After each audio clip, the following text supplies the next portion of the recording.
तो उत्तर प्रदेश की सियासत में लोकसभा चुनाव को लेकर अभी से राजनीतिक एजेंडे सेट किए जाने लगे हैं। समाजवादी पार्टी कास्ट पॉलिटिक्स को धार देने में जुटी है, तो योगी सरकार चैत्र नवरात्र में दुर्गा सप्तशती और रामनवमी पर अखंड रामायण का पाठ कराएगी।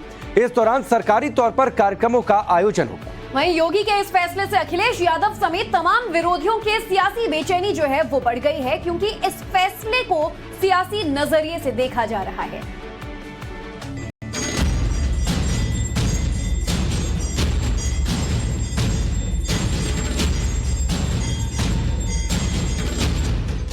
मंगलवार की सुबह योगी ने भक्ति के पथ पर बड़ा संदेश दिया, तो शाम होते होते दिल्ली से भी एक ऐसी तस्वीर सामने आ गई जिसके बड़े सियासी मायने निकाले जा रहे हैं। क्योंकि पिछले 48 घंटे में यूपी को लेकर 2024 के चुनाव को लेकर कई फ्रंट पर बात हुई, लेकिन सबसे खास दिल्ली में हुई सीएम योगी और पीएम मोदी की ये मुलाकात रही।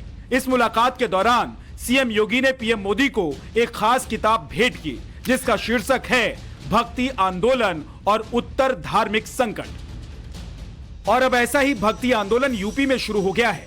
योगी सरकार ने आदेश दिया है कि चैत्र नवरात्र में उत्तर प्रदेश के हर मंदिर में दुर्गा सप्तशती और रामनवमी पर अखंड रामायण का पाठ होगा।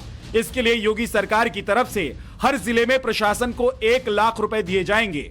सरकार के इस फैसले का संत समाज ने पुरजोर स्वागत किया, लेकिन यूपी में होने वाले रामायण पाठ पर विपक्षी एक बार फिर से अखंड विलाप करने में लगे हैं। अखिलेश यादव की तो सियासी बेचैनी बढ़ गई। वो कहने लगे कि बीजेपी धर्म का बाजारीकरण कर आस्था का शोषण न करे। योगी सरकार के फैसले पर सवाल खड़े करते हुए उन्होंने कहा कि आखिर 1 लाख में होगा ही क्या, इसके लिए कम से कम 10 करोड़ रुपए देने चाहिए थे। समाजवादी पार्टी ने रामायण पाठ के विरोध में सुर बुलंद किए, तो कांग्रेस के नेता तो रामायण पाठ को सीधे खालिस्तान से जोड़ने में लग गए। अरे भाई, पाठ करे कोई रोक थोड़ी रहा, लेकिन निजी स्तर पर होना चाहिए, सरकारी की तरफ से नहीं होना चाहिए।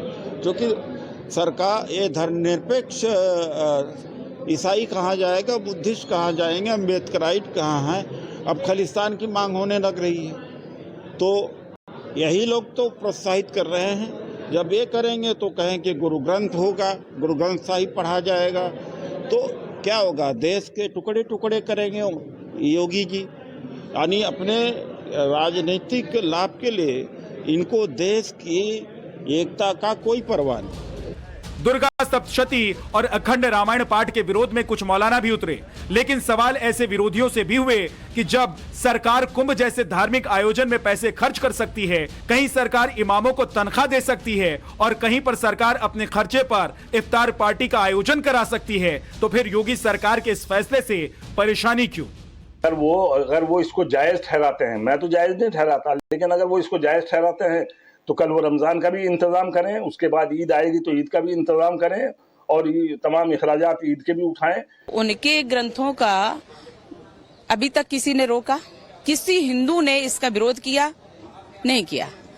तो फिर इस प्रकार से क्यों कहना? भाई तुम्हारे साथ तो अभी तक होता रहा, सबका सम्मान होता रहा। अगर अपमान हुआ तो सनातन धर्म का हुआ है, तो उसको अगर सम्मान मिल रहा है तो करो ना, बड़ा मन दिखाइए ना। क्यों इस प्रकार की बात करते हैं कि हमारा भी होना चाहिए?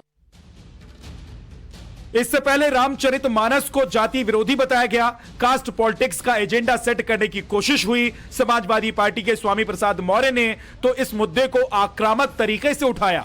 उन्होंने मानस की चौपाइयों को न सिर्फ हटाने बल्कि प्रतिबंधित करने की मांग तक कर चुके हैं। लेकिन उसी रामचरितमानस के अब प्रदेश के सभी मंदिरों में अखंड रामायण पाठ के तौर पर किए जाने से बीजेपी ने अपना रुख स्पष्ट कर दिया है। इसलिए योगी जी ने जो कदम उठाया है वो कोई नया कदम नहीं है। मैं उनको धन्यवाद देता हूं कि भारत के पुरानी पहचान को, जो संविधान के मूल पृष्ठ पर है, उस पहचान को लोगों तक लाना। समाजवादी पार्टी ने जातिगत जनगणना के जरिए भी दलित पिछड़े वर्ग को साधने की कवायद की। समाजवादी पार्टी जिस वोट बैंक को जातियों के चश्मे से देखती है, सीएम योगी का संदेश है कि वो समाज को जातियों में नहीं बांटना चाहते। वो बात कर रहे हैं समरसता की, जिस पर उत्तर प्रदेश को गौरव की अनुभूति होनी चाहिए कि राम की धरती है, कृष्ण की धरती है, गंगा यमुना की धरती है, संगम की धरती है। धरती पर रामचरितमानस और वाल्मीकि रामायण जैसे पवित्र ग्रंथ रचे गए, जिस उत्तर प्रदेश वासी को गौरव की अनुभूति होनी चाहिए। अखिलेश इस बात को समझ चुके हैं कि बीजेपी के हिंदुत्व दांव का तभी काउंटर किया जा सकता है जब ओबीसी वोटों को साध लिया जाए। कास्ट पॉलिटिक्स के जरिए ओबीसी वोटों पर अखिलेश फोकस कर रहे हैं, साथ ही जातीय जनगणना के जरिए सभी पिछड़ी जातियों को अपने साथ जोड़ने की कोशिश कर रहे हैं, क्योंकि सूबे में 52% ओबीसी मतदाता हैं और उन्हीं के इर्द गिर्द पूरी सियासत सिमटी हुई है। लेकिन अखिलेश की कास्ट पॉलिटिक्स वाले दाव को सीएम योगी ने हिंदुत्व के कार्ड से काउंटर करने की रणनीति बना ली है और अब योगी सरकार ने आधिकारिक तौर पर चैत्र नवरात्र में दुर्गा सप्तशती और अखंड रामायण का पाठ कराने का आदेश जारी करके एक महीने में विपक्ष को बोल्ड तो कर ही दिया है।